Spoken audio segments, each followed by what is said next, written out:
es un médico exitoso, pero cuando mira hacia su pasado sabe que existe un vacío que necesita ser llenado. Recuerda lo activo que era en la iglesia, siempre usando sus dones y talentos para beneficiar a más personas en sus horas libres. Esther y Antonio también extrañan al doctor, que por alguna razón dejó de frecuentar las reuniones. Pero la pareja, que todavía tiene contacto con él, no se dio por vencida. Ellos ya eligieron al médico como su prioridad en el programa Reencuentro, y en los días 28 y 29 de noviembre esperan recibirlo en el templo que frecuentan. Pero saben que necesitan dar unos pasos antes de esos días. Así como ellos, usted puede hacer lo mismo para ver a alguien querido tener un nuevo comienzo. La primera etapa es buscar a la secretaria de su iglesia. Allí se encuentran los nombres de quienes hoy están alejados. El ministerio personal y la escuela sabática, que en el 2020 cumple 167 años, lo ayudarán a llegar hasta ellas. Elija a quién visitará y comience a orar por esas personas. Cuente con el apoyo del Ministerio de la Mujer en este proceso. En los próximos días restablezca o fortalezca el contacto. Cuente sobre cómo usted y los otros miembros sienten su falta e invítela a participar de una semana especial. El programa comenzará el día 20 de noviembre con un evento en vivo conducido por el pastor Luis González. Reserve la tarde del día 21 para salir e invitar a las últimas personas para la semana, que se hará de forma virtual a partir del día 22 hasta el día 27. Presentada por el pastor Luis González, también tendrá mensajes profundos del pastor Alejandro Bullón. Y en los días 28 y 29 acompañe a sus amigos hasta su iglesia y permanezca al lado de ellos en este día tan especial. Motívelos a que se preparen para el bautismo. En caso de que todavía no estén listos, continúe orando y apoyándolos en su decisión. Después, haga como Esther y Antonio, registre la decisión de quien usted ama. Y claro, comparta con quien ya tuvo o necesita un nuevo comienzo.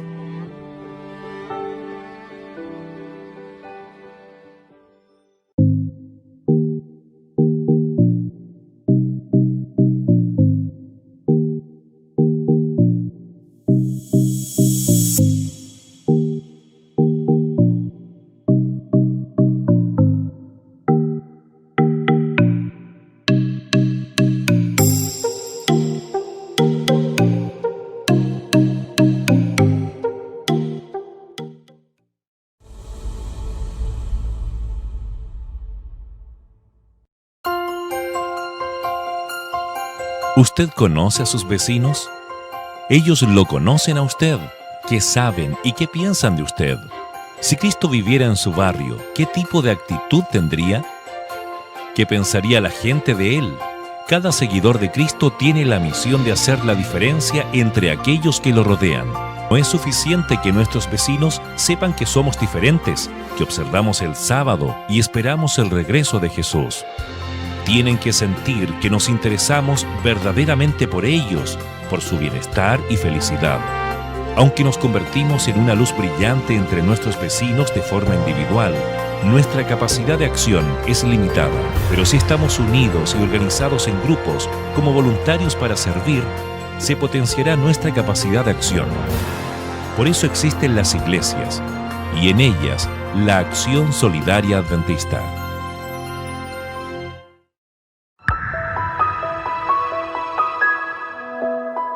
Agradecidos a Deus, sejam bem-vindos cada um de vocês que fizeram esse esforço por estar aqui hoje, também nossos amigos que nos acompanham pelas redes sociais, que o Senhor pueda tocar tu coração através deste mensagem. De ser assim, quisiera primeiro orar ao Senhor para que su Santo Espírito seja o que hable a nossos corações nesta noite, seja o que abra nossa mente e nos dê o entendimento em su santa palavra. Oramos. Padre bendito, Deus eterno, Tu que has trazado um plano para a humanidade, Senhor, Tu que has dado a Tu Hijo para morir e redimir a los seres humanos, em esta noite, Senhor, rogamos que Tu Santo Espírito nos haga ver e compreender o amor de Jesus e Tu perfeita justiça. Que Tus ángeles estejam conosco e abra nosso entendimento para compreender Tu plano para cada um de nós. Em el nome de Jesus. Amém. Bem, amigos, então, o dia de ayer tivemos uma muito bendecida reunião, verdade? Com o pastor que estuvo com nós, o pastor Bruno Razo. Depois me quedei um pouco inibido para predicar depois que escutei sua predicação. Estava lutando, sigo predicando, porque realmente foi uma bendição para aqueles que han podido escuchar. Pero la obra es de Dios. El Espíritu Santo potencia el mensaje, porque el mensaje es lo más importante en su santa palabra. Y el tema de hoy, entonces, vamos a estudiar el libro de Apocalipsis, el capítulo 15 y el capítulo 16, que tiene por título Las últimas 7 plagas. Es interesante, porque el mismo apóstolo Juan menciona que son las últimas.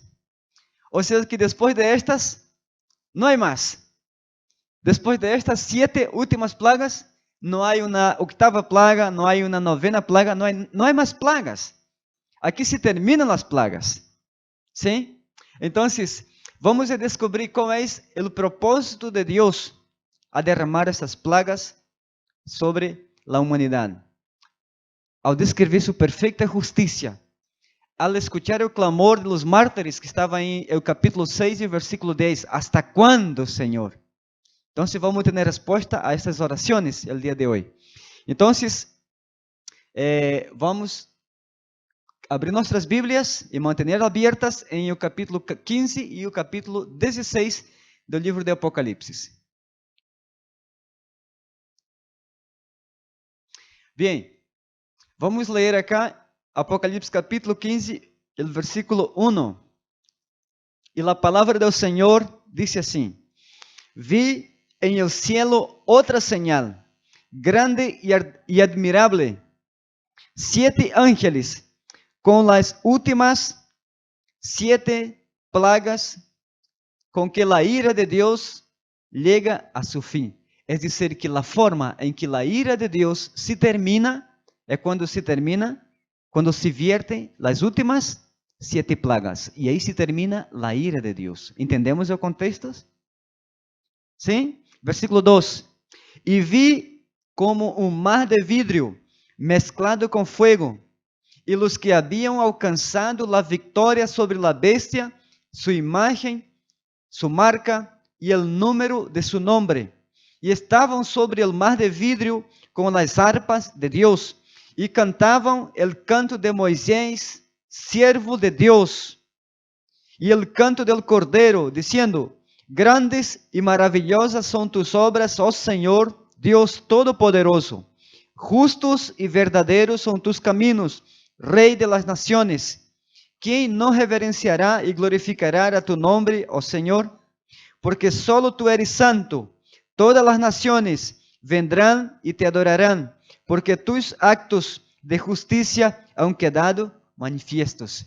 Del versículo 1 hasta el versículo 4, Juan dice que tus actos de justicia han quedado manifiestos. Es decir, entonces, que cuando se terminó de derramar las 7 últimas plagas, la ira de Dios entonces se detiene. Ya no hay más enojo. ¿Sí? Entonces, Juan empieza con el anuncio de esta visión admirable, porque él introduce el versículo 1 diciendo que fue admirable, espantosa, algo que llamó la atención del profeta. Esos ángeles. ¿Sí? Después Juan, ele introduce a lo que es los redimidos, estos que han logrado la victoria sobre la bestia, sobre su marca y el número de su nombre. ¿Sí? En el mar de vidrio. Entonces, ese era el escenario que Juan está describiendo, y aquí lo ilustramos. ¿Sí? Dice que el canto lo entonaban los que habían vencido. O sea que no eran todos los seres humanos que cantaban este canto especial.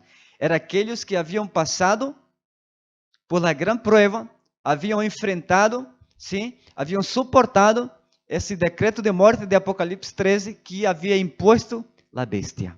Entonces, ahora Juan los contempla en ese escenario, con un mar de vidrio, con arpas en manos, delante del trono de Dios, cantando y glorificando al nombre de Dios. Ese es el escenario que Juan nos está entregando acá.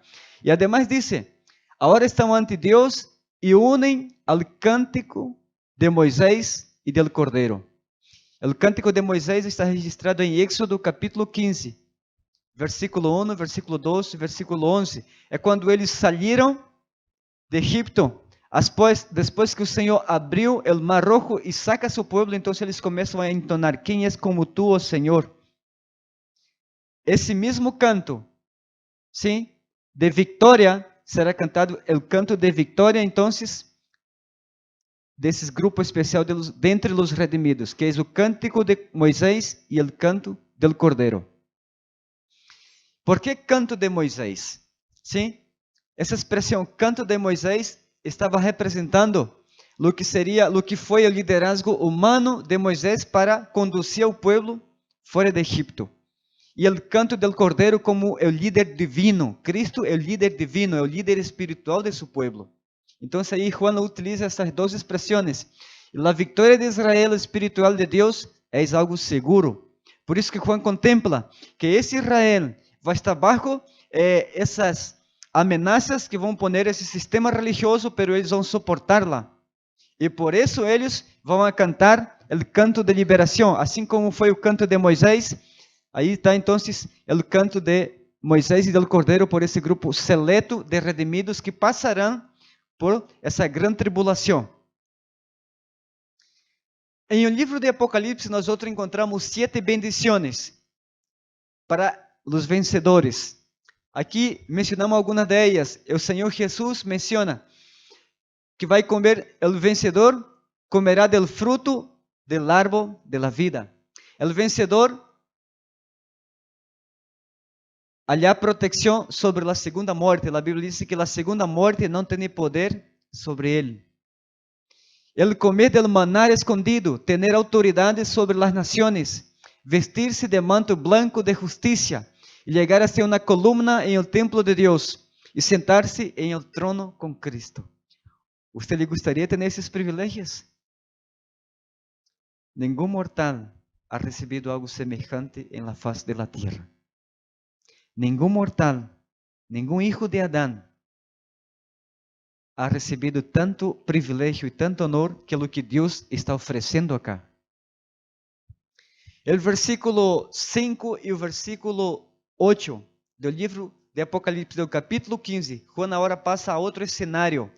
Mire o versículo 5, Apocalipse capítulo 15, versículo 5. Ou seja, depois que Juan contempla essa visão que lo impacta de los ángeles com as taças de la ira de Deus, depois é levado a um mar de vidro e vê-los redimidos com suas harpas adorando a Deus. Agora Juan contempla um outro cenário. Versículo 5. Depois mirei e vi, e se abriu o santuário em el cielo, la tienda del pacto, e saíram del santuário os 7 ángeles que levavam as 7 plagas. Iban vestidos de lino limpio e resplandecientes, com bandas de ouro ao redor de su pecho. Uno de los 4 seres vivientes deu a los 7 ángeles 7 copas de ouro, llenas de la ira de Deus, que vive para sempre jamás.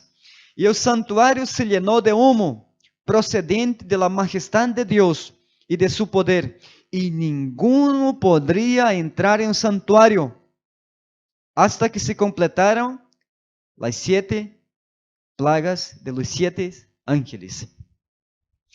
Juan tem essa vislumbre, então, em versículo 5. Ele vê a tenda de la congregação se abre, e ele vê, então, aqui diretamente esse cenário, quando Jesus está mediando em um santuário celestial. Essa é a cena que está contemplando o profeta Juan. Pero algo vem muito tremendo, o que chama a atenção é o que sucede depois desta cena, que ele vê o santuário aberto. É esta. Ele vê que do santuário então se procedem 7 ángeles com 7 copas de ouro. Estes ángeles tinham vestimentas especiais. Ele menciona lino limpio, com cintos resplandecientes sobre seus pechos. É dizer, que esses ángeles estavam agora com vestimentas especiais para uma missão especial. A última missão em este planeta Terra. E traíam em suas manos, já não traíam mais um mensagem de esperança. Já não traíam mais um mensagem de advertência. Os 7 ángeles trairão um mensagem de juízo. Agora se vai levar a cabo a justiça de Deus. Por isso que os versículos anteriores, o versículo 4 e o versículo 3, ele disse, justo e verdadeiro são tus juízos. Então, quando o santuário se termina de mediar, se termina a obra de Cristo como mediador em um santuário celestial, agora vem o juízo de las naciones. Agora, então, vai ser derramado as 7 últimas plagas. Esse é o cenário que está contemplando o profeta. Disse que o templo se llena de humo e ele vê essa cena que os ángeles empiezam a descender. Sim? Iam vestidos de lino limpio e resplandecentes para executar a última missão de juízo sobre os seres humanos. Dice que um de los seres vivientes entrega para cada um de los ángeles, cada ángel recebe então uma copa de ouro com a ira de Deus para ser vertida em la tierra. Aqui temos uma primeira ilustração para compreender, sim, que antes que Deus execute seu juízo, Ele avisa, Ele advierte, porque seu propósito não é simplesmente destruir, seu propósito é salvar. Jesus dijo, eu he venido para buscar e salvar o que se havia perdido.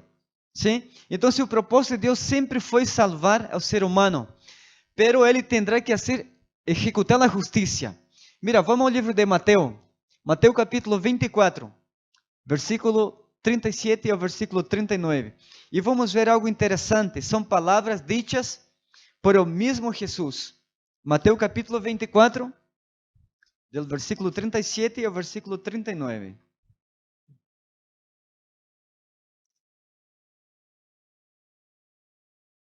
Acá se dá, as palavras do Gran Maestro são respostas a la interrogante que plantearam seus discípulos, porque os discípulos perguntaram a Jesus, ¿quando será o fim do mundo?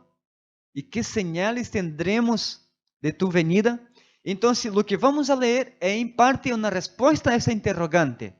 Versículo 37, diz, como foi em los dias de Noé, assim será la venida del Hijo del Hombre. En los días anteriores al diluvio, la gente comía, bebía, casaban y se daban en casamiento, hasta el día en que Noé entró en el arca y no conocieron hasta que vino el diluvio y llevó a todos. Assim também será a venida del Hijo del Hombre. Vamos enlaçar os contextos para entender, sim? Porque quando Deus executa o juízo, é porque Ele já deu toda a oportunidade de salvação. E Jesus aqui, respondendo à pergunta de seus discípulos, Ele toma essa comparação. Nos chama a atenção de nós que Jesus haya posto o caso de Noé, a situação do dilúvio, como uma señal de sua venida. O Senhor disse, em los dias de Noé foi assim, e começa a relatar. Os homens se davam esse cenário, comiam, bebiam, casavam, se davam em casamento, e foi o dia em que vino o dilúvio, pero eles não se deram conta. A oportunidade foi dada para eles. A Bíblia menciona no capítulo 7 de Gênesis que Noé passou 120 anos predicando que vendria um dilúvio. Pero a parte de sua família, nadie lhe creyó. Então, quando Deus, porque em Gênesis capítulo 7, versículo 16, a Bíblia diz que Deus cerrou a porta del arca. Não foi Noé. Os versículos anteriores mencionam do capítulo 7 de Gênesis que Deus deu a ordem para Noé. Dijo, entra tu e toda tu casa. Noé entrou 7 dias antes de começar a lluvia. E Noé teve que esperar 7 dias dentro do arca com sua família antes de começar a lluvia. Por lo tanto, depois que Noé estava dentro e a porta foi sellada por Deus, Deus então agora executa a justiça. Lo que havia sido predicado por boca de Noé a todos sus contemporâneos para que entrara el arca, esse era o chamado, entrem el arca, esse era o chamado.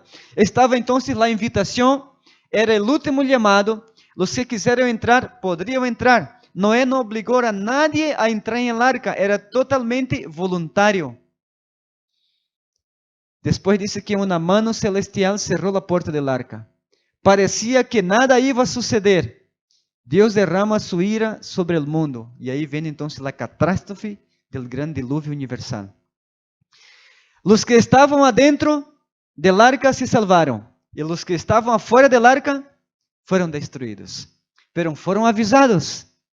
Se lhes entregou o mensagem. A advertência foi dada. Então, aí vemos claramente que os que estavam afuera já não podiam entrar em el arca. Depois da predicação do mensagem de los 3 ángeles, terminará a oportunidade do tempo de graça.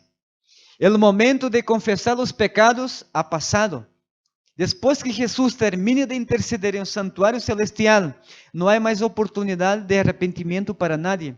Os que entraram em esse barco de la salvação já estão sellados para a vida eterna. E os que rechazaram a Cristo não podem mais arrepentir-se. ¿Por quê?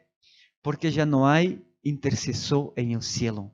O Espírito Santo que convence de pecado, de juízo, de justiça, já não está para convencer a nadie. O Espírito Santo ha terminado sua obra.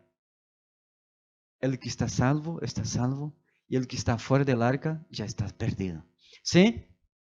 Então, houve uma oportunidade igualitária para todos.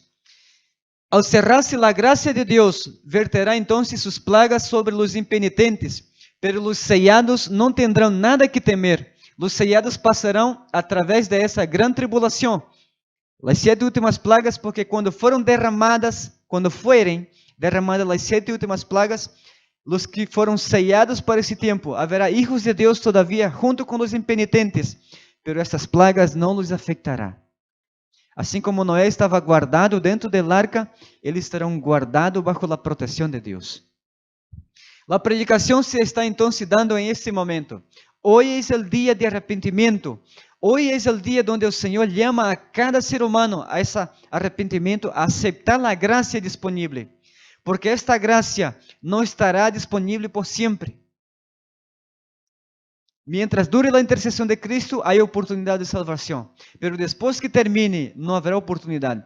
E justo em la contemplação que tem o apóstolo Juan, as plagas começam depois que o santuário está lleno de humo. E nadie entra em um santuário depois que está lleno de humo. O que significa isto? Significa que a obra meritória de intercessão se terminou. Os justos já foram juzgados. Os nomes já passaram por esse juízo. Então se termina a obra de juízo. Por isso que nadie agora mais entra ao santuário. Aqui temos então, aí um dos pioneiros, Irán Edson. Ele foi o que teve essa primeira visão do santuário celestial. Depois do chasco del ano 1844 que sofreram os adventistas de aqueles anos, começaram a estudar, então Deus abriu o entendimento deste pioneiro. Irán Edson ia caminhando por um campo e de pronto tem essa visão e começa a estudar Hebreus capítulo 7, 8 e 9 sobre a purificação do santuário celestial. Era necessário que o santuário celestial fora purificado. Entendeu este tema? A intercessão de Cristo haverá terminado então, e não haverá mais arrependimento. O Espírito Santo haverá terminado sua obra de convencimento. Por isso que hoje, o livro de Hebreus disse, Pablo menciona, se hoje oíres sua voz, não endurezcais vossos corações, porque hoje é o chamado de Deus, não quando comece a cair as plagas. Agora vamos diretamente a lo que são o derramamento das plagas. Vemos que o apóstolo Juan menciona que justo e verdadeiro são tus juízos, ó Senhor Todo-Poderoso. Nadie é santo como tu. É dizer que a oportunidade de graça já ha passado. Agora então, os ángeles que haviam recebido as 7 copas começam a actuar. ¿Sí? Respondendo então a pergunta de los mártires que estavam em essa visão do capítulo 6 e versículo 10, eles diziam, ¿quando? quando o Senhor vengarás nossa sangre de los que habitam na terra. Então, ao terminar a graça, Deus começa esse processo agora de juízo. Bem, vamos ler então o capítulo 16 de Apocalipse e o versículo 1.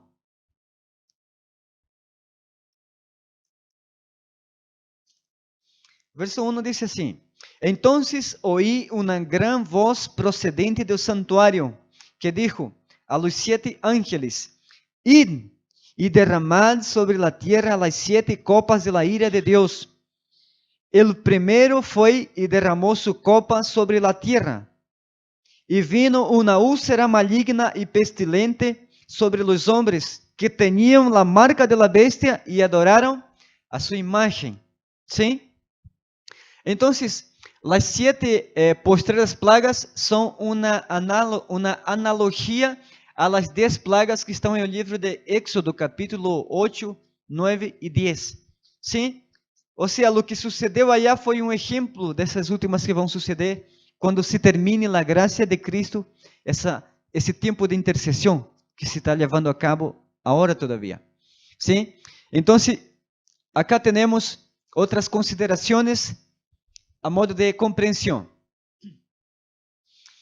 Cada uma das plagas, das 10 que caíram em Egipto, foi completa e foram literais. Essas plagas não são simbólicas. Essas plagas são literais. Tal como Deus executou esse juízo sobre o rei de Egipto, sobre a nação de Egipto, também vai executar esse juízo de forma literal sobre os habitantes da terra, sobre os que adoraram a bestia e a sua imagem. Então, as 7 últimas plagas também serão literais e cada uma assentará um golpe decisivo contra algum aspecto da religião apóstata. É dizer, que o que a religião apóstata ensina hoje, cada uma de suas ensinanças serão quebradas com uma plaga. Vamos ver a continuação e vamos entender que as 7 últimas plagas, por que são estas e não são outras? Vamos entender por que Deus ha posto estas 7. Porque poderia variar as plagas. Mas vamos descrever uma após uma e vamos ver a razão de Deus ao elegir estas plagas.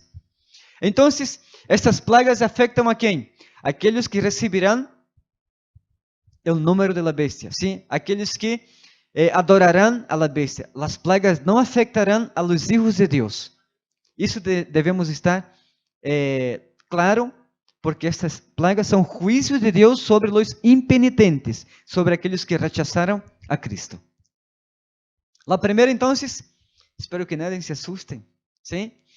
Então, versículo 2, leímos e diz claramente que o primeiro ángel vino e verteu sua taça sobre a terra. E disse que a primeira taça era uma úlcera maligna e pestilente. Essa era a primeira plaga. E vamos ver por que úlcera. Sim? Poderemos perguntar por que úlcera. Então, estas úlceras afetaram a los que tinham a marca de la bestia.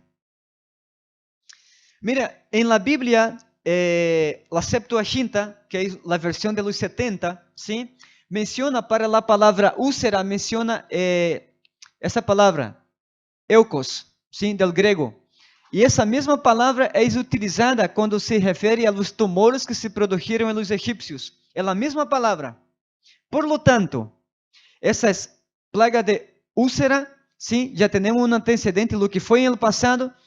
E há outros que também, outros estudiosos do Apocalipse mencionam que essa úlcera que se apresenta acá, também hace menção a la suma, sim, a essas úlceras malignas que azotou a Job. Sim? Job teve que sofrer. Aí está em o livro de Job, capítulo 2, versículo 7. Sim? Essas mesmas úlceras, sim, que afetaram, que foram um período de prova muito intensa para esse servo de Deus, essa natureza maligna, perniciosa, persistente, úlceras graves, sim, que não deixam o ser humano tranquilo, é esta úlcera que será a primeira plaga. Sim? Então, esta primeira descarga da ira de Deus cairá sobre os que han prestado atención sobre los que no han tomado en cuenta la mensaje de advertencia del tercer ángel. ¿Se acuerdan del tercer ángel? Su mensaje fue claro. Y dice que si alguno adora a la bestia y a su imagen, este también beberá de la ira de Dios. Entonces, aquellos que no han hecho caso al mensaje del tercer ángel y que no han atendido al llamado de Dios exhortando a salir de Babilonia, cuando estudiamos Apocalipsis capítulo 18, ellos van a recibir entonces las 7 últimas plagas. ¿Sí? Hay que tomar en cuenta entonces que esas plagas, ¿sí? Ojo, un detalle muy interesante. De las 7 plagas. Las 7 plagas não vão afetar a todos os que têm a marca da bestia ao mesmo tempo. ¿Sí? Porque se for assim, e de hecho a serva do Senhor menciona acá em Conflito de los Siglos, ¿sí? Imagine-se que se... Aí, mira, vamos ler o versículo 11, nos vai dizer, o versículo 11 diz que há pessoas que tendrão a marca da bestia e que vão participar em mais de uma plaga. ¿Sí? Pero las plagas não vão afetar a todos ao mesmo tempo. ¿Sí? É necessário que tenhamos claro isto. As plagas serão derramadas para os impenitentes, para aqueles que receberão a marca da bestia. Sin embargo, não vão afetar a todos a mesma plaga. ¿Sí? Isso é importante que tenhamos em conta. Então, a segunda plaga. A primeira já passou, então, ¿sí? São realmente úlceras malignas e que trairão grande dolor e lástima para os impenitentes. Vamos agora ao versículo 3 do capítulo 16. O capítulo 16, verso 3 diz assim: El segundo ángel derramou sua copa sobre o mar e converteu em sangre, como la de muerto, e murió todo ser viviente que estava em el mar. ¿Sí? Entonces, lo que antes había vida, ahora hay muerte. ¿Sí? Las aguas entonces del mar, los océanos se converterán en sangre al verter la segunda copa de la ira de Dios. Essas plagas são literales. Mar en profecía se aplica generalmente a naciones, pero essa plaga será realmente en el mar. ¿Sí? Y matará a los seres vivientes, todos. Por lo tanto, millones de cadáveres flotarán sobre el agua, porque já está muerto, não há vida. Las grandes vías de comunicação, certo? Marítima se verão afetadas com essa segunda plaga. Há alguns estudiosos que mencionam que como a via marítima é um meio de comunicação entre as nações, ¿sí? E as nações estão unidas para a pelea desse grande dia, então a ira de Deus será vertida aí. Mas vamos ver na terceira plaga que Deus elige converter as águas em sangue para vengar a sangue derramada de los mártires. E de hecho, o mesmo Juan nos explica acá no versículo 6 do capítulo 16. Então, as fuentes del mar de los océanos se converterán en sangre como de muerto, y todo ser viviente morirá. Versículo 7. ¿Sí? Dice, versículo 4, perdón, la tercera plaga. El tercer ángel derramó su copa sobre los ríos y las fuentes de las aguas, y se convirtieron en sangre. ¿Ustedes se acuerdan que el primer ángel del capítulo 14 llama a adorar al Creador del cielo, el que hizo el cielo, la tierra, el mar y las fuentes de las aguas? ¿Sí? Ahora es interesante que esas fuentes son afectadas con la tercera plaga. Es entonces que, de forma literal, no habrá agua para beber para los impenitentes. Para aquellos que no aceptaron a Jesús, ellos no tendrán agua para beber. En cambio, los hijos de Dios tendrán agua para beber. En el libro de Isaías, el capítulo 33, nos da una promesa, dice que tu pan y tu agua serán ciertos, serão seguras. É a promessa para os hijos de Deus em esse mesmo tempo. Em cambio, quando os impíos não têm que beber, porque todas as fuentes das águas se converterão em sangue, os hijos de Deus tendrão que beber. y tendrán que comer. Esa es la diferencia entre tener a Jesús y rechazar a Jesús. Esa es la diferencia entonces. Usted podría decir, como que la religión no me importa, ¿verdad? En tiempo de paz, en tiempo de tranquilidad. Pero cuando comiencen a ser derramadas las iras de Dios, nosotros vamos a ver que sí, es importante estar do lado correcto. El agua de los ríos, las vertientes serán afectadas. Todo se convertirá en sangre. Vamos acá, mira o versículo 6, versículo 5 dice, y oí el ángel de las aguas. Es decir, cuando se refiere al ángel de las aguas, se refiere al ángel que tenía la jurisdicción para derramar su copa de la ira sobre las aguas. ¿Está bien? Y además dice así en versículo 5, y oír al ángel de las aguas decir, justo eres tú, Señor, que eras el santo, porque has hecho justicia, por cuanto ellos derramaron la sangre de los santos y de los profetas. También tú les das a beber sangre, pues lo merecen. ¿Son justos o no los juicios de Dios? Aquí está más que claro. Por eso que ele dice, justo eres, Señor. Como eles derramaram a sangre de los santos, e agora o Senhor lhes dá sangre para beber. Vamos agora a la cuarta plaga. Versículo 8. E diz assim o versículo 8. El cuarto ángel derramou su copa sobre el sol, e lhe foi dado queimar a los hombres com fuego.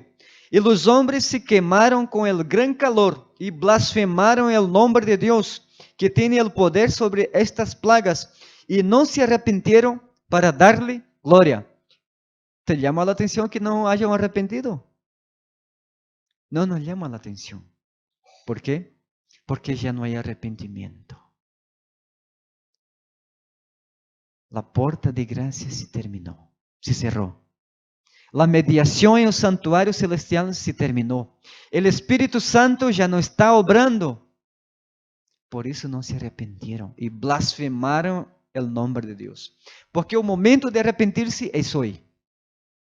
Cuando caigan las plagas, no hay más oportunidad de salvación para nadie. La puerta, amigo, está abierta el día de hoy. Nosotros hoy podemos decidir de qué lado queremos estar. Entonces dice que se derrama sobre el sol, que quema a los hombres con fuego. ¿Cuál es la respuesta entonces de estos hombres? Blasfeman el nombre de Dios. El Espíritu Santo ya no trabaja en sus corazones. Por eso no se arrepiente y blasfeman el nombre de Dios. ¿Sí? Mira, es interesante que el sol está a una distancia muy apropiada de la tierra. Que si estuviera más cerca, no habría vida. Y si estuviera más lejos, tampoco habría vida. Está justo en ese eje, ahí en un lugar donde tiene que estar para que pueda tener vida. Las plantas, todo lo demás, necesitamos la luz del sol.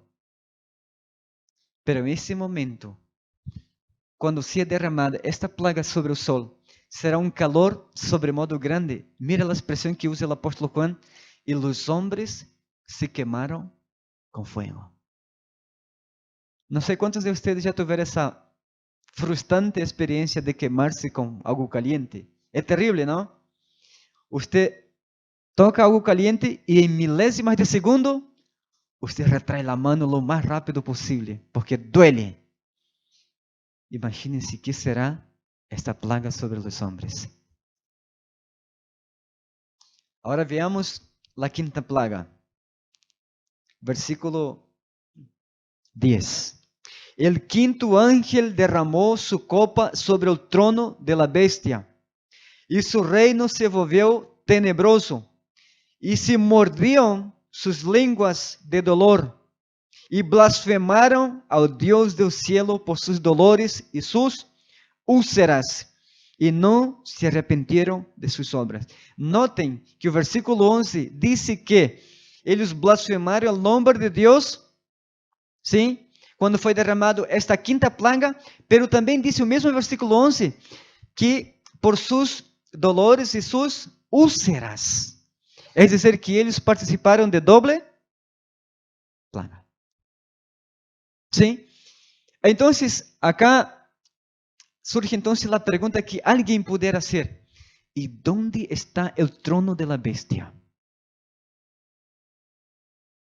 Buena pregunta, ¿verdad?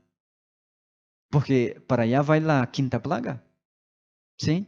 ¿Y dónde está el trono de la bestia? Cuando estudiamos el capítulo 13 de Apocalipsis, nosotros vimos que la bestia tiene un trono, pero ¿quién le dio el trono? El dragón. El dragón, que es Satanás, le ha dado un trono a ese poder religioso, ¿sí? Ahora nos llama la atención en que la quinta plaga no es universal, es local. Es sobre el trono de la bestia, ¿sí? Y se volvió en tinieblas, ¿sí? Y la expresión de que eles se mordiam la lengua, ¿sí? Es decir, que la magnitud, porque menciona acá el apóstolo Juan, cuando dice, el quinto ángel derramó la copa sobre el trono de la bestia y su reino se volvió tenebroso, sin luz, o sea, con frío tremendo, y mordió la lengua del dolor, de ese frío intenso. ¿Por qué? Porque no hay la luz del sol, no hay como calentarse, hay tinieblas, y eso genera dolor. E blasfemaram ao Deus do cielo por sus dolores. Então, por que Deus vai derramar esta plaga justo acá? ¿Entendemos? Esse poder desafia abertamente a Deus. Esse poder, sim, religioso, reemplaza ou pretende ser um vicário de Deus em la tierra. Entonces, justamente como eles se dicen tener la autoridad que no fue dada por Dios, sino por el dragón, entonces ahora Dios va a decir quién manda. La quinta plaga va direccionada a ese lugar, ¿sí? Al trono de la bestia. Mira, hablamos de la sexta plaga, ¿sí? Es interesante que desde la primera plaga, hay algunos versículos que mencionan acá en el mismo libro de Apocalipsis, que, de hecho, el Apocalipsis capítulo 13 menciona claramente que esa bestia, dice Apocalipsis 13, versículo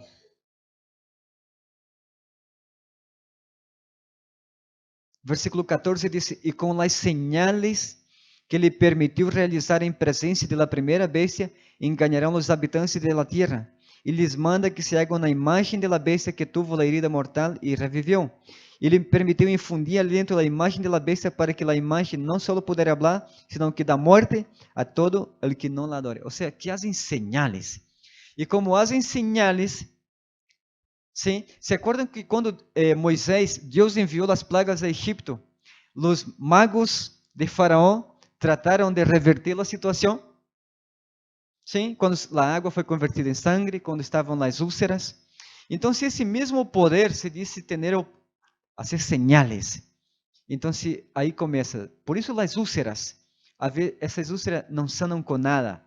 Son tan abarcantes y no hay medicina humana para ellas porque es parte de la ira de Dios. Ahora mira, cuando llegamos a la sexta plaga tenemos que considerar un contexto histórico muy interesante, muy apropiado. En ese relato donde leemos la palabra Armagedón, que para muchas personas piensan que el Armagedón se tratará de una tercera guerra mundial o un conflicto bélico considerable. Pero no es nada de esto. El Armagedón, vamos a ver acá, que es un conflicto espiritual, ¿sí? Entre las fuerzas de las tinieblas y entre Cristo. Y que estamos involucrados los seres humanos.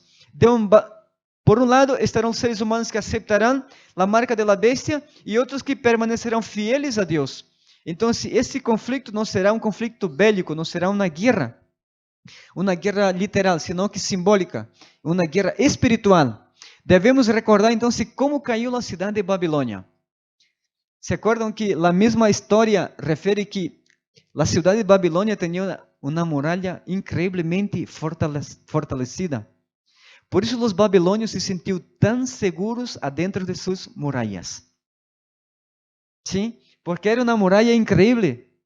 Hasta el momento ninguna nación conocida había sido capaz de imponerse sobre esas murallas. Sin embargo, el rey Ciro desvió porque este río, ¿sí?, que pasaba por dentro de la ciudad de Babilonia, el rey Ciro, los persas, ellos desviaron el curso del río. Se bajaron las aguas del Éufrates. Entonces la historia menciona que el rey Ciro con los persas entraron a través del río a la ciudad y las aguas le llegaban a los muslos, porque desviaron el curso del río.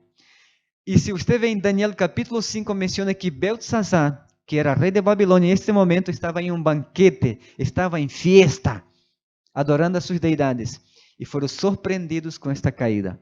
Entonces tengamos isso em mente para compreender a caída ¿sí?, lo que significa ser quando se seca o rio Éufrates. Vamos ler acá entonces o capítulo 12, ¿sí? Versículo 12, perdão. Diz assim: El sexto ángel derramou su copa sobre el gran río Éufrates, y su agua se secó, para preparar el camino para los reyes que vienen del oriente. Ya vamos a entender. Y vi salir de la boca del dragón, de la boca de la bestia, y de la boca del falso profeta, 3 espíritus como ranas, que son espíritus de demonios, que hacen señales y van a los reyes de todo el mundo para reunirlos para la batalla de aquel gran día del Dios Todopoderoso. Mirad que yo vengo como ladrón. Dichoso el que vela y guarda su ropa, para que no ande desnudo y vea su vergüenza. Entonces reunieron a los reyes en el lugar que en hebreo se llama Armagedón. Es decir, entonces que aquí hay una triple alianza, ¿sí?, de poderes terrenales para afrontar a quién? A los reyes que vienen del oriente. Ahora vamos a ver quién viene del oriente, ¿ya? Entonces, cuando se menciona aquí los reyes que mencionó acá, las aguas del Éufrates se secaron, es decir, las aguas, acá en un contexto de Apocalipsis 16, las aguas son las personas. Por eso que dice que eles vão al mundo inteiro, ¿sí?, con los reyes de las naciones, con los líderes de las naciones. Es decir, que todas las naciones de la tierra tratarán de levantarse contra los reyes que vienen del oriente. Pero ¿qué pasará con esa gente, con estas aguas? La Biblia dice que se secarán. Cuando se derramado la sexta plaga, las aguas se secarán. ¿Sí? De la misma forma, es decir, entonces, ¿qué significa las aguas se secarán? Significa que todos aqueles poderes seculares que han apoiado a bestia, la dejarão nesse momento. Isso significa que as águas se secarão. É o mesmo contexto que menciona Daniel capítulo 11 sobre o rei del norte, que será deixado solo em um momento final. É dizer, que esse poder religioso vai reunir a los reyes de la tierra, las naciones, para la pelea contra los reyes que vienen del oriente. E já vamos ver quem é esse rei que vem del oriente. Pero, quando se derrame a sexta plaga, essas nações, esses reis, essas pessoas, deixarão de apoiar a Babilônia. Por quê? Porque saberão que Babilônia já está perdida. Pero já ha sido demasiado tarde. Eles já han sellado suas sentencias junto com Babilônia. Então, quando diz que as águas se secarão del Éufrates, quer dizer que todas essas nações que apoiaram a bestia, la deixarão. Isso é o que significa que as águas del Éufrates se vão secar. ¿Sí?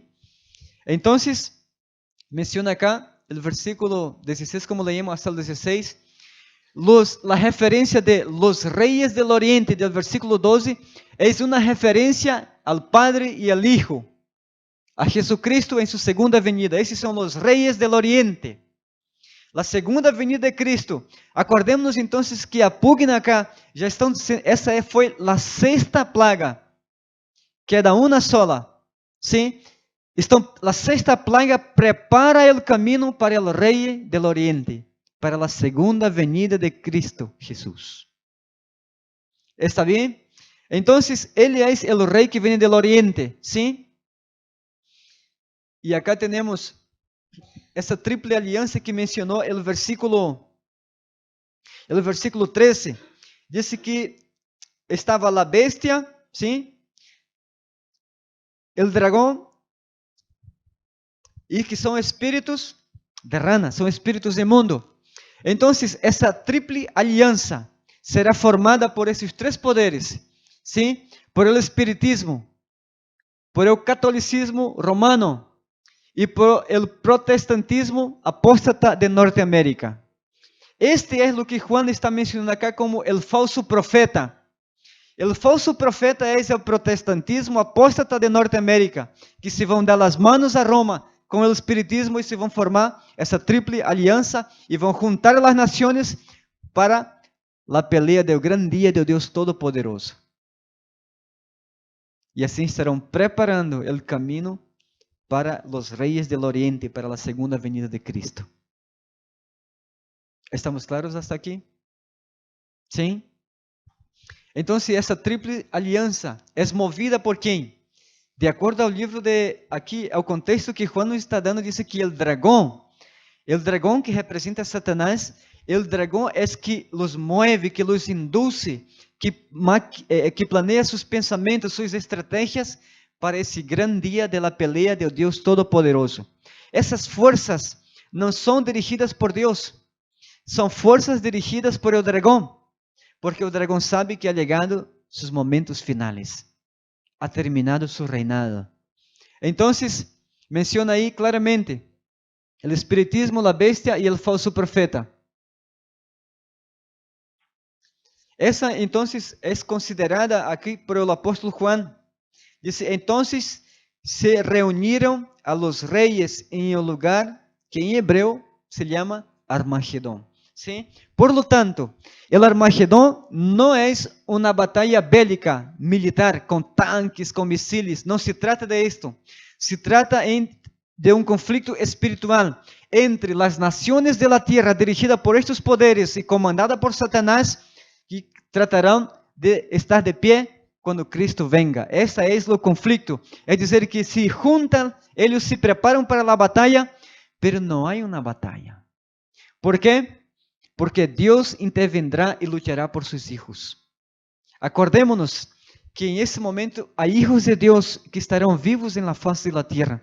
Estarão sendo bajo ameaça de morte porque não han recebido a marca nem o número da bestia. Então Deus intervendrá e Deus salvará a seus filhos. Essa batalha não é nossa, essa batalha é de Deus. E Deus peleará a batalha. Ele é, então, o rei que vem do norte.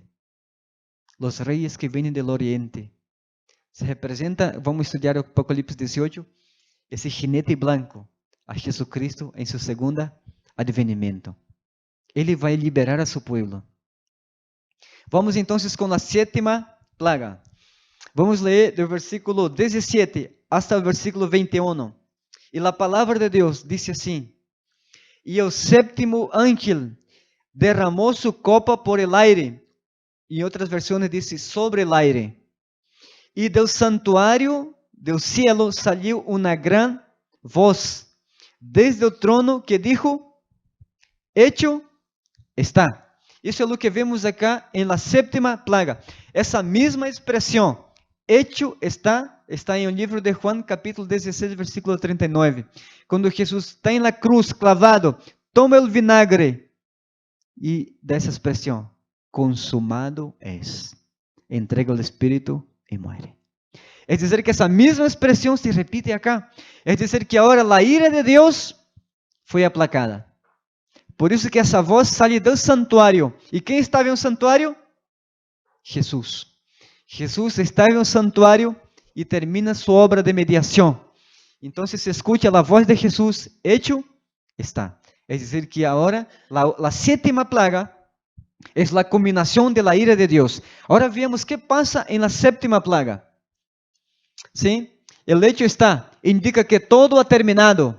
Então há raios, truenos, granizo. Versículo 18 menciona: Então hubo relámpagos, voces, truenos y un gran temblor de tierra.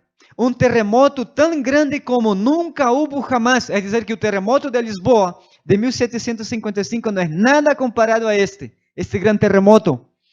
Diz que houve um grande terremoto como nunca houve jamás, desde que existe homem sobre a face da terra. E a grande cidade se partiu em 3 partes. E as cidades de las naciones caíram. E Deus se acordou de la gran Babilônia.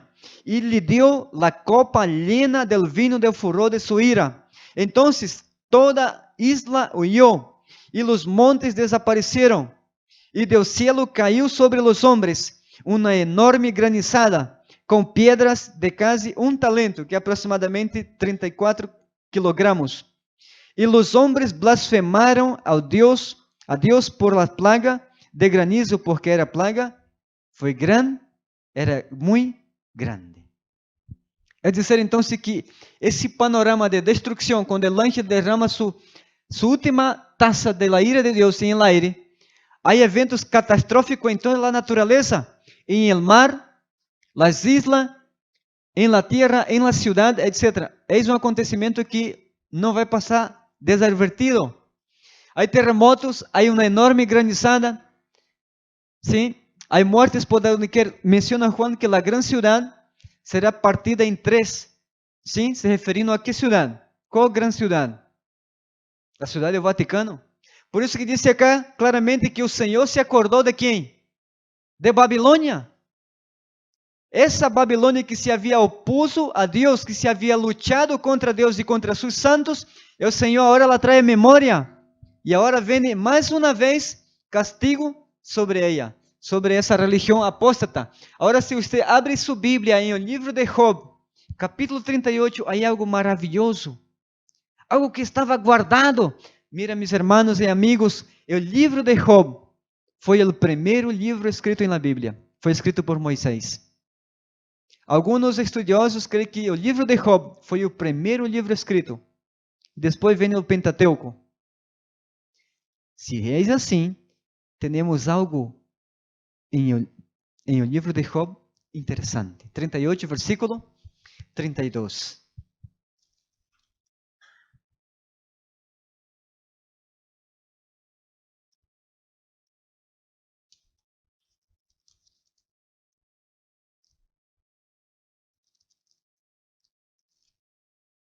E a palavra diz assim, Deus pergunta a Job, diz, ¿has entrado en los depósitos de la nieve? ¿Has visto los almacenes de granizo que tengo reservados para el tiempo de la batalla, para el día de la guerra y de la batalla? Es decir, que esse granizo que Juan descreve acá, en la 7ª plaga, já estavam preparados desde quando? Desde muito tempo. Mis hermanos, Deus não improvisa, Deus planifica e Deus comunica o que vai fazer, porque não quer que nenhum ser humano se perda. Sim? Então, essa enorme lluvia de granizo que vendrá sobre os impenitentes será uma destruição massiva. As cidades da terra que serão partidas serão derribadas, as principais, imagine-se, os principais portos marítimos serão destroçados. Lo que hoje os portos marítimos de las principais cidades do mundo são ocasião de promiscuidade, esses mesmos portos marítimos serão destroçados com todo. Las tsunamis serão em grande maneira destroçados. É a última copa de la ira de Deus. Nada quedará de pé. Os maremotos, sim, em diferentes magnitudes, todo o que vai passar. As chuvas de granizo sobre os impenitentes e as mortes se abundarão por donde quiera. O terror se vai apoderar, porque muitos vão pedir que as rocas caigam sobre eles e não querem estar vivos. Então, sabemos que esse rei que vem do Oriente. Há uma escritora, sim, ela menciona que ao princípio será uma pequena nuvem, como a mitad de la mano la mitad de la palma de la mano de un hombre. Pero en la medida que esa nubencita se vai acercando a la tierra, se vai ganhando mais forma. E os santos que estão aguardando a Jesus vão poder contemplar essa majestade, que vem de menor a maior, em la medida que se vai acercando a la tierra. Essa será uma experiência maravilhosa para aqueles que confiam em la palavra de Deus, para aqueles que han guardado sua fidelidade ao Cordeiro. Jesus quer abraçar a cada ser humano. Jesus quer dar essa bem-vinda ao cielo a cada ser humano. É uma resposta totalmente voluntária e cada ser humano poderá tomar essa decisão. Os que sellam sua vida com Deus terão a proteção. As 7 últimas plagas não os afetarão. Assim como as plagas de Egipto não afetaram aqueles que confiaram em Deus. E a 10ª plaga, que era a morte dos primogênitos em Israel, em Egipto, não afetou a sangre, as casas que haviam a sangre do Cordeiro. É dizer, que a sangre do Cordeiro brinda proteção. A sangre de Jesus assegura a proteção. Essa é a grande pergunta, então. Se viene Jesus, ¿de que lado vou estar eu? É certo que Jesus vai vir. O que acabamos de ler, o que tenho em minhas manos, esse livro não lo escrevi eu. O que vemos hoje é solamente um relato de lo que vai suceder. Então, queridos amigos, a pergunta é: se todas estas coisas vão a suceder, que é o que estamos fazendo hoje? De que lado estamos hoje? ¿Estamos adentro del arca? ¿Estamos afuera del arca? Porque depois que se termine o período de intercessão, nadie entra e nadie sale. Aqueles que han entregado sua vida a Jesus terão esse privilégio de ser brindada essa proteção. E as 7 últimas plagas, por mais terríveis que pareçam, não nos afetarão. E assim disse o Salmo 91, no versículo 10: nenhuma plaga chegará a tu morada, porque Deus protege a los suyos. Mis hermanos, mis amigos, nós já estamos muito cerca de que se termine esse tempo de graça. E depois que termine, nadie mais pode tomar a decisão. Por lo tanto, eu quero ser um chamado a tu coração hoje, a confirmar tu fé em la palavra de Deus. La palavra profética é algo seguro, que vai passar. Você creia ou não creia, você estando preparado ou sem preparação, esse dia vai chegar. Por isso que Deus avisa a humanidade, Deus chama a humanidade. Porque quando comecem a executar juízo, já não há mais oportunidade de salvação. Então, me gostaria de orar por aqueles que querem afirmar sua fé em Jesus.